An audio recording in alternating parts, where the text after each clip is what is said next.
नमस्कार, compiler tutorial आस्था में आपका एक बार फिर स्वागत। दोस्तों, हम आपसे एक उम्मीद ये रखना चाहते हैं कि आप हमारे वीडियो को ज़्यादा से ज़्यादा लोगों को शेयर करें और कक्षा 10वीं के हर विद्यार्थियों तक मेरे इस वीडियो को भेजने की कृपा करें, क्योंकि इस समय ना तो हमारा सरकार साथ दे रही है इस कोरोना काल के संकट में, और ना ही आप लोग हमें सहयोग कर रहे हैं। तो बस हम आपसे यही उम्मीद चाहते हैं कि आप तो सिर्फ हमारे वीडियो को ज़्यादा से ज़्यादा लोगों को शेयर करें। यही हम अतिथि शिक्षकों की एक मंशा है। तो देखिए, आज का चैप्टर हम शुरू करते हैं। समरूप। तो मैं यहाँ आपको बताने जा रहा हूँ समरूप की परिभाषा। तो थोड़ा सा इन चित्रों को ध्यान से देखिए। ये एक वृत्त है और ये भी एक वृत्त है। यहाँ पर हम देख रहे हैं कि ये छोटा है और ये बड़ा है। इसकी त्रिज्या 1 सेंटीमीटर और इसकी त्रिज्या 2 सेंटीमीटर। आप इसी प्रकार इस आकृति को भी देख सकते हैं। ये त्रिभुज है, ये त्रिभुज, ये छोटा है और ये बड़ा है। देखने पर ही पता चल जाता है। तो ऐसी दो आकृतियां जिनके आकार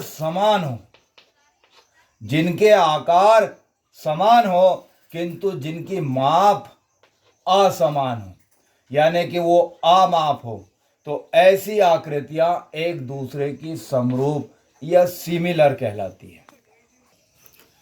अब हम बात कर रहे हैं सर्वांग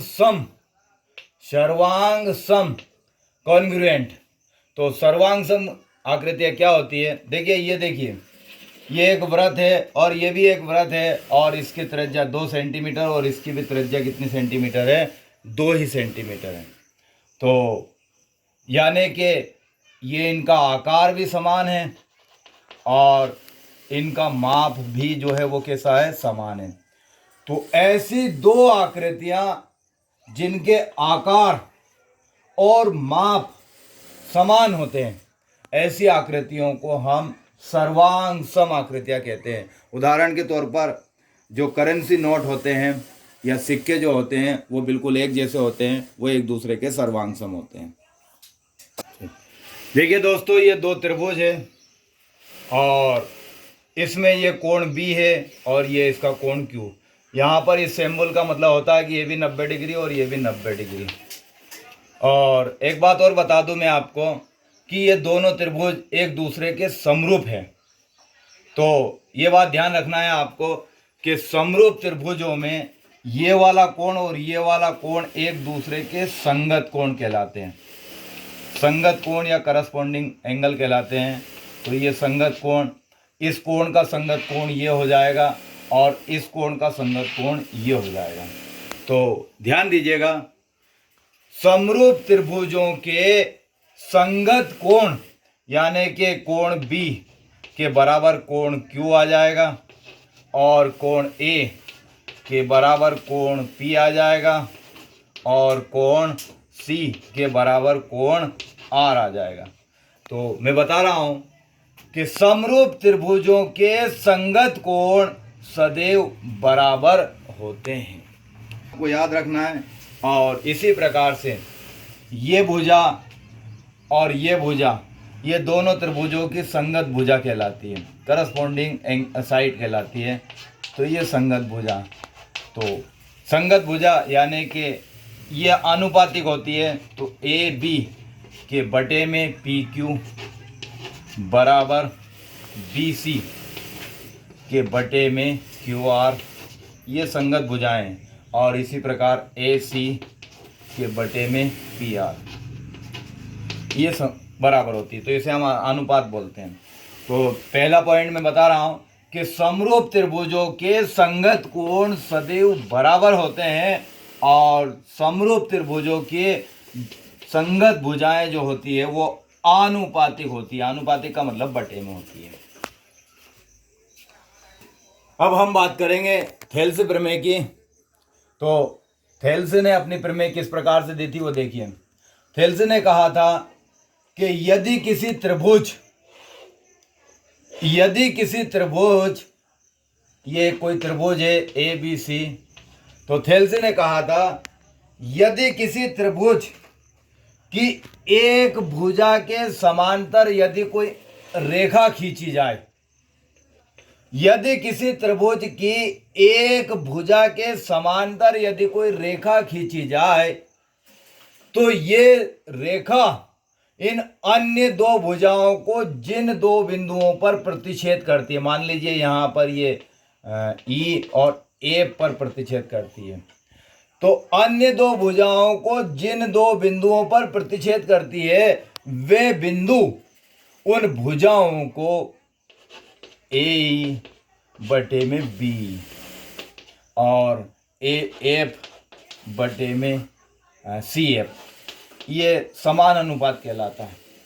तो फिर से बता रहा हूं मैं, यदि किसी त्रिभुज की एक भुजा के समांतर कोई रेखा खींची जाए तो वह रेखा अन्य दो भुजाओं को जिन दो बिंदुओं पर प्रतिच्छेद करती है वे बिंदु उन भुजाओं को समान अनुपात में विभाजित करते हैं।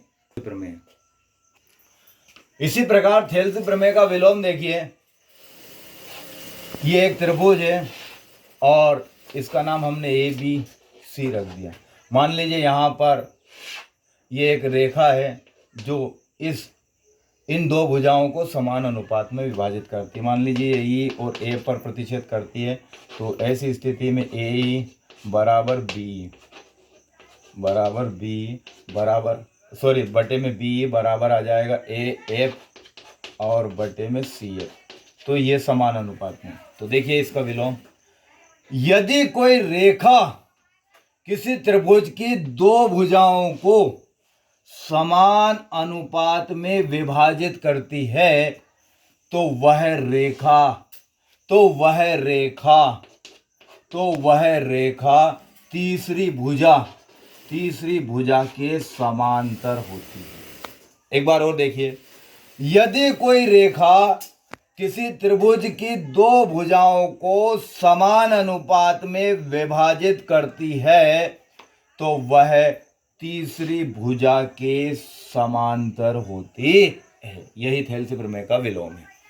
देखिए पाइथागोरस प्रमेय की हम बात करते हैं तो पाइथागोरस जी ने क्या कहा था, उन्होंने कहा था, मान लीजिए एक समकोण त्रिभुज है, तो समकोण त्रिभुज के लिए उन्होंने कहा था किसी समकोण त्रिभुज में समकोण के सामने की भुजा, किसी समकोण त्रिभुज में समकोण के सामने की भुजा का वर्ग अन्य दो भुजाएं या अन्य दो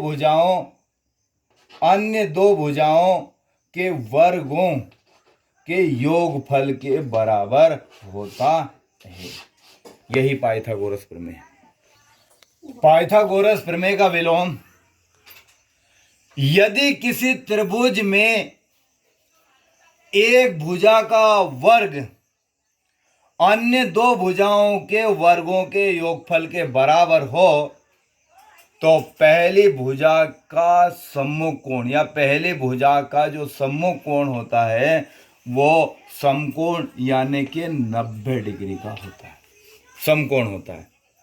एक बार और देख लीजिए, यदि किसी त्रिभुज में एक भुजा का वर्ग अन्य दो भुजाओं के वर्गों के योगफल के बराबर होता है तो पहली भुजा का सम्मुख या पहली भुजा के सामने का कोण समकोण या 90 डिग्री का होता है। कोण कोण कोण एंगल एंगल एंगल प्रमेय की। तो देखिए ये कोई दो त्रिभुज है, इसका संगत कोण ये है और इसका संगत कोण ये है और इसका संगत कोण ये है। अब अगर यदि किन्हीं दो त्रिभुजों में संगत कोण, किन्हीं दो त्रिभुजों में सभी संगत कोण अगर यदि आपस में बराबर हो, किन्हीं दो त्रिभुजों में यदि संगत कोण आपस में बराबर हो, किन्हीं दो त्रिभुजों में यदि संगत कोण आपस में बराबर हो तो कोण कोण प्रमेय से वे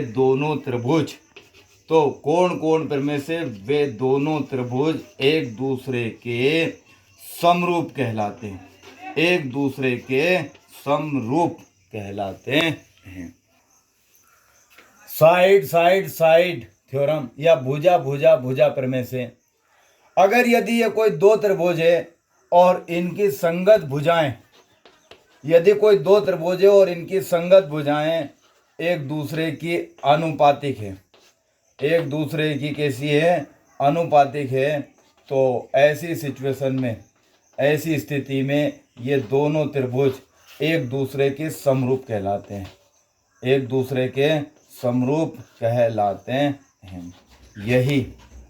यही जो प्रमेय है इसे हम कहते हैं साइड साइड साइड या भुजा भुजा प्रमेय।